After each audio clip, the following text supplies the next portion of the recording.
আসসালামু আলাইকুম বন্ধুরা, আজকে আমাদের পেঁয়াজের জমিতে আসছিলাম। তো আসার পরে একটা জিনিস লক্ষ্য করলাম যে পেঁয়াজের জমিতে অনেক আগাছা জন্মেছে। সকল প্রকার ঘাসই কিন্তু আমাদের জমিতে জন্মেছে। কালাকেচুরি থেকে শুরু করে ভাতালি দুদুলি সবই জন্মেছে। তো লাটুম ঘাসের লাটুম ঘাসও জন্মেছে। তো এই ঘাস দমনের জন্য তো চিন্তা করলাম যে এই ঘাস দমন করতে হবে। তো বাড়িতে গেলাম, বাড়ি থেকে বিষ নিয়ে সরাসরি মাঠে চলে আসলাম। তো বিষ নিয়ে আসলাম বাড়ি থেকে। এই গাছ সকল প্রকার গাছ দমনের জন্য আমাদের কিন্তু যে বিষ নিয়ে আসছি এটা হচ্ছে গিয়ে অক্সিফ্লোর 25 মিলি, 1 বিঘা জমির জন্য 25 মিলি অক্সিফ্লোর, এবং সাথে দিতে হবে একটা বিকাশ অথবা পুল। এটা কুইজালোফ ইথাইল গ্রুপের বিষ, এটা আপনারা যে কোনো কোম্পানির বিষ দিলে হবে। আর এটা হচ্ছে গিয়ে এই ডক্সিন অর্থাৎ অক্সিফ্লোর। এই অক্সিফ্লোরের সাথে কিন্তু একটা এই কুইজালোফর বিকাশ অথবা পুল বিষ একসাথে করে এটা একটা ডোজ, 3 ড্রপের একটা ডোজ 1 বিঘা জমিতে কিন্তু দিতে হবে। তো আমাদের এখানে 3 বিঘা জমি আছে। 3 বিঘা জমিতে কিন্তু আমরা অক্সিফ্লোর 3টা এবং কুইজালোফর বা বিকাশ যেটা বলি, পুল বিকাশ যেটাই বলি না কেন, এটা 3টা আমরা গুলাই নিয়ে 9 ডোপ বিষ আমরা কিন্তু দিয়ে দেব। তো আমরা কিন্তু 3 বিঘা জমিতে 3টা অক্সিফ্লোর এবং 2টা বিকাশ আর একটা বিকাশ দিছি, বোতল ওই সাইডে ফেলা দিয়ে আসছি। 3টা বিকাশ এবং 3টা অক্সিফ্লোর দিয়ে গুলাই দিছি। এখন আমরা 20 ডোপে দিয়ে দেব। দেওয়ার পর আমরা কিন্তু পুরা জমিতে সঠিকভাবে স্প্রে করে দেব। জমির কোনো অংশ যেন বাকি না থাকে, অবশ্যই সঠিকভাবে স্প্রে করে দিতে হবে। না হলে কিন্তু কোনো অংশ যদি বাদ থাকে তাহলে ওখানে কিন্তু ঘাস মরবে না এবং ঘাস হয়ে যাবে।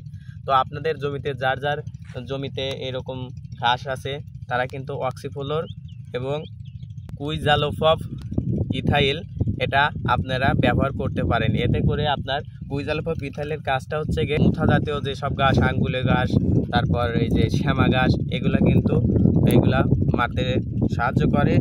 আর এই ডক্সিন এটা সকল প্রকার ঘাসে কিন্তু মারতে সাহায্য করে। তো আমরা এই দুইটা একসাথে দেওয়ার কারণ যে এই ডক্সিন দিলে পরে সচরাচর শ্যামা ঘাসটা মরে না, যে কারণে আমাদের জমিতে শ্যামা ঘাস হয় বেশি, যে কারণে আমরা বিকাশটা এর সাথে দিয়ে দিচ্ছি একসাথে গুলায়। এখন আমরা সম্পূর্ণ জমিতে সঠিকভাবে স্প্রে করে দেব। তো এখন আমরা ডোপে বিষ দিয়ে দেব।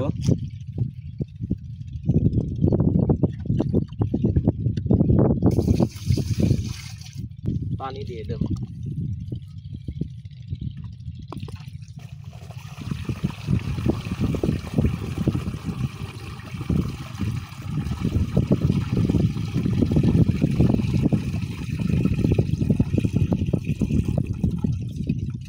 অবশ্যই বীজটা কিন্তু একটু নাড়াচাড়া দিয়ে নিতে হবে, সমানভাবে গুলিয়ে নিতে হবে। নাহলে কিন্তু আপনার এই বীজ কোনোখানে কম কোনোখানে বেশি থাকার সম্ভাবনা থাকে। যদিও এটা একসাথে পানির মধ্যে গোলানো, তারপরেও আমরা বীজ সঠিকভাবে গুলাই নেওয়ার পর এখন আমরা বীজ জমিতে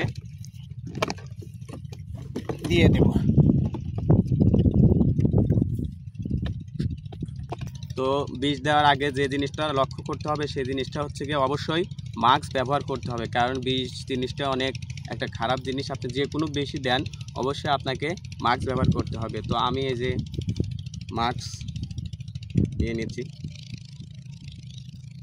যে বীজ দেন না কেন অবশ্যই আপনার মাস্ক ব্যবহার করে বীজ দেবেন। এখানে আমাদের যে 3 বিঘা জমি আছে, এই 3 বিঘা জমিতে যে 3টা অক্সিফ্লোর এবং 3টা বিকাশ গুলাইছিলাম, সেটা এখন আমরা এখানে 8-9 ডোপ বীজ এই 3 বিঘা জমিতে দিয়ে দেবো।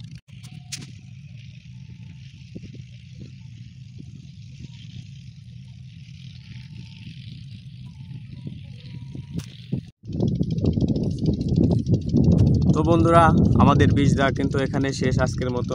পেঁয়াজ রিলেটেড যদি আপনারা ভিডিও পেতে চান অবশ্যই আমাদের চ্যানেলটি সাবস্ক্রাইব করে আমাদের পাশে থাকুন এবং আমাদের ফেসবুক পেজটি ফলো দিয়ে আমাদের পাশে থাকুন। দেখাবো অন্য একটা ভিডিওতে। আসসালামু আলাইকুম।